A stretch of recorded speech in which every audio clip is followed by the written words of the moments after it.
Welcome to Driveway Journey. I'm Bert, and I'm all about moving from our first keys to our dream driveways. And it's about time that I make this video, guys, because I am officially selling my BMW M2. Now, I've talked about selling the car for a little while on a couple of my videos, and now it's pretty much official. Like, the car is pretty much posted, it's like ready to go. So I'm making this video pretty much saying, yeah, I'm officially selling the car and talking about why I'm selling the BMW M2. Now, firstly, now you guys probably didn't see it on the camera in the background because I don't know about what angle I'm actually recording at, but somewhat behind me was a gorgeous Ferrari 360, which is kind of funny that I'm making this video because it ties a little bit into the 360, but let me get into it. So I've had the BMW M2 for over 2 years now. It's been, I don't know, like 2.5 years. Part of doing YouTube in the car space is that eventually you run out of content to record with that car. I don't own the BMW M2 just for the purpose of making content. Like, it's a car I genuinely like. It's a car I genuinely wanted to own, and I just happen to make content on that car. So I'm not buying cars for the purpose of making content. That's not at all what I'm doing, because I know most car YouTubers kind of do that, and it keeps the channels fresh. It keeps new content coming.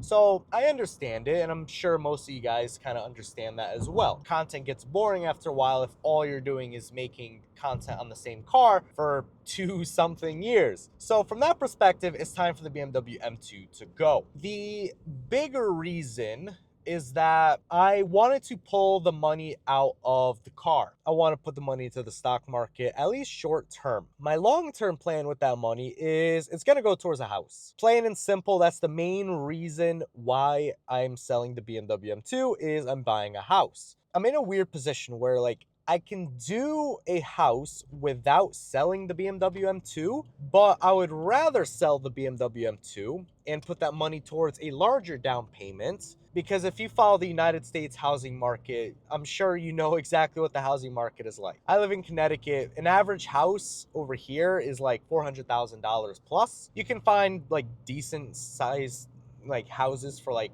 you know, two people that are smaller, that are cheaper. You can do it. It's just, it takes a lot more effort, and it's just a crappy market. Like, there's no other way to sugarcoat it, beat around the bush. It's a crap market to buy a house. Nonetheless, I'm in a good position where I can pull the trigger. So towards the end of this coming year, I say this coming year, towards the end of this year, 2026, is when I'm looking to like officially fully get into the market. Probably around like early 2027 is when I'm actually going to be buying the house. So right now I want to keep the money in the stock market, let it go up a little bit. Even if I make a couple percents, I'll take it, right? It's a little bit of profit. If I don't profit this year, I can always hold off a little bit before selling, break even, and just pull out exactly what I put into it. So I know some people say keep your money in a high yield savings account before buying a house. Don't keep it in stocks. I get it, but I'm not that concerned about it. I'd rather keep it in stocks and just hopefully profit, worst case, break even. Absolute worst case, just hold off on buying the house a little bit longer until the money recovers. So that is overall the plan with the money. Depending on the house we buy, will determine how much of that money go towards the down payment. It is possible that we buy a house that, you know, we find like a nice deal, good, you know, little fixer up or whatever, put a little money into it and everything goes really well, and then I have some money left over from what I initially anticipated using as a down payment. So then that money could be used towards the next car. Now that kind of goes a little bit into also why I wanted to sell the BMW M2. To move on to the next thing,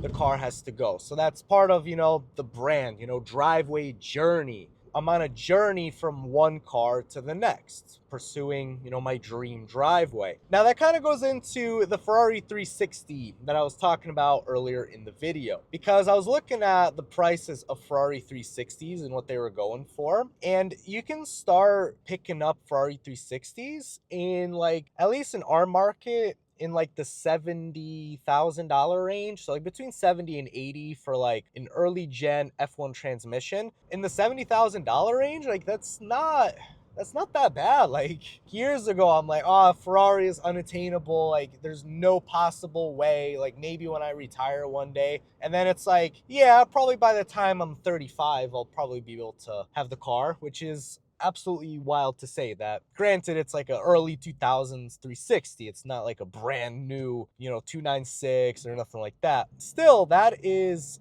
absolutely wild to say. So in theory, I can buy a Ferrari 360. It's just the house is the one thing that's really tripping me up right now and kind of holding all my car plans up in the air. Now, the last reason I really wanted to sell the BMW M2, I want to get out of BMW. Like, in general, as a brand, as a whole, like, I want to leave BMW behind, at least for a long while. This honestly deserves its own video talking about BMW, the brand, the community, but I'm going to touch a little bit on it here because it is a little bit of a reason why I want to get out of the M2. So BMW makes phenomenal cars. Like, none of us, I think, are really debating that, right? I don't like the direction BMW is going. I think the new cars are hideous. I don't like the new M2, and I would not consider buying one. The M3 and M4 admittedly has grown on me a little bit to where I don't hate the G series M cars, like the 3 and 4 with the buck teeth grills. I don't hate them. I still don't like them to where I would buy one. So that's kind of where what I think about the newer cars. And then in general, like, then you see some leaks about like the new design. Like,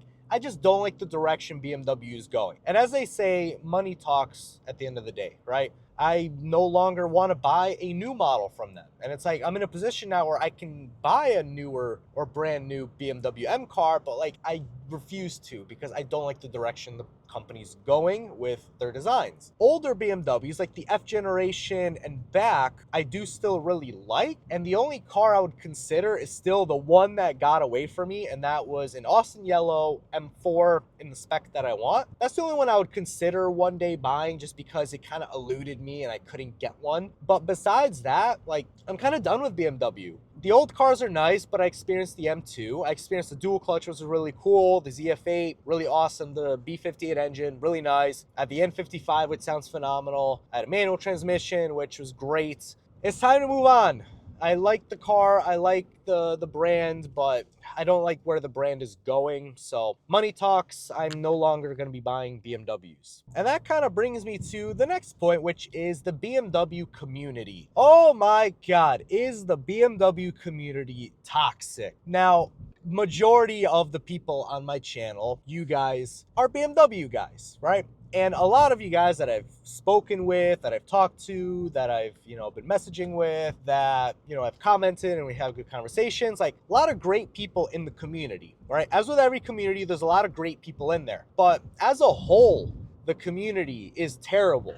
It's just the worst gatekeeping, toxic, like everyone bragging about. Let me give you some examples, right? Like, there's so much gatekeeping. Like, if you don't have a proper M car, like everyone with a proper M car acts so elitist to you. And then you look at what M car they have like a first gen, like first year M4 with like 130,000 miles on it. It's like falling apart. It's not maintained. Then on the flip side, you have all the young kids that are buying like the new G Series M cars on straight ridiculous overpriced finance terms. They're paying like $1,500 a month for like a brand new M4 and then bragging, oh yeah, I got a brand new M4. I got a new M4. Look at me. And it's like, dude, like your entire paycheck is going to your car.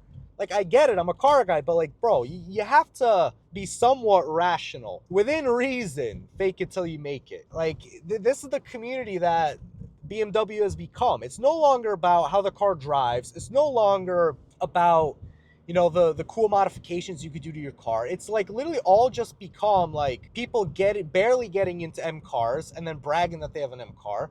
Or I guess on the flip side, the same thing, just with the new M cars. They're getting like ridiculous finance terms on brand new M cars, and then they're bragging they have an M car. And yet they're going to be paying like for 84 months, like $1,500 a month. And then they're going to lose money on the car. And like some of those people, absolutely, they can afford it 100%, right? Like, I know there's the people that 100% are in positions where they can. I'm not talking about them. But you guys know exactly who I'm talking about. The people that buy those cars literally should not be touching them at all, but they have an M car. So the community is just turned to crap. It's just such a garbage community. I've talked to people online in like the Ferrari community, and the Ferrari community is more open and welcoming than the BMW community. And that is sad to say, that the most elitist brand on the planet, Ferrari, is more welcoming than BMW people. But again, that's my opinion, right? Having been in the community for like 5 years, making content in the community. And again, a lot of great people, a lot of you guys I've talked to probably if you're watching this video at some point in the past, great people, no issue with. And that's one of those tricky things because as a YouTuber,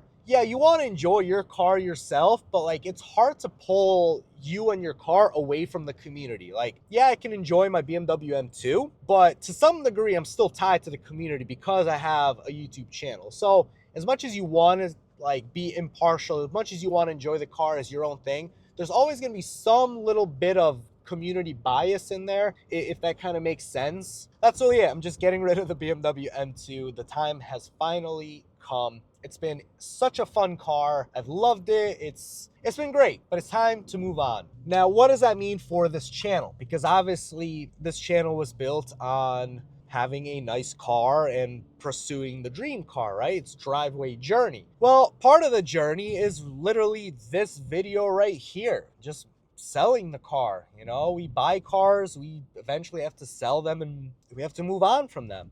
It's kind of tricky to say what exactly I'm going to make for videos on this channel. Obviously, stuff with my daily driver, I'm still going to be able to make. Like, I know I have to do a little bit of a repair in the back on something. You know, random little things that come up, like tutorials or whatever, I'm still going to do. But I think I'm going to shift a bit more towards finance. You will have probably heard me say at some point that I want to make a little bit of finance content, and I think this is a good way to transition to some degree to a little bit more finance, and it's more so like financial planning, like talking about, okay, what route am I taking to get to my dream Ferrari 360? Like, what are we doing? Like, how are we financially going to get there? At what point do I feel like I'm going to be ready? You know, how am I looking at net worth compared to, you know, the percentage of it that's in you know, vehicles, like these kinds of things, because I think it's part of the journey, right? Discussing the finances of buying that kind of a car.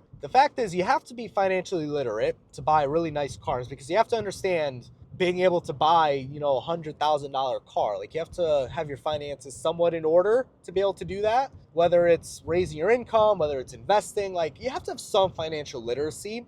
And the fact is, not everyone has it. So I feel like I have good knowledge there that I could share. So I think this is a good opportunity to do so. So you can kind of join me on that journey as I discuss, here's financially what I'm doing to be able to afford this car. Maybe you could learn something from that, and that may help you one day. These cars over the course of a lifetime are 100% affordable. It's just you have to do the right things to get there, even if it takes a long, long time. And usually it does take a long, long time, right? Some people are able to do, you know, incredible things, and by 21 years old, they can have these crazy cars. It is possible and it is doable, but for the vast majority of people, they're just not going to be able to do that. But that doesn't mean you can't take steps to get there. Like I said, that is something that I want to kind of share and bring to this channel. So my camera's getting hot, so I'm going to wrap up this video because there's not really much else to say. I've yapped enough in this video, but we're going to try to make a little bit of finance content. We'll see how that goes. We're going to make some kind of car videos. I will find some kind of topic to record about, and we will figure it out, guys. But for now, the BMW M2 is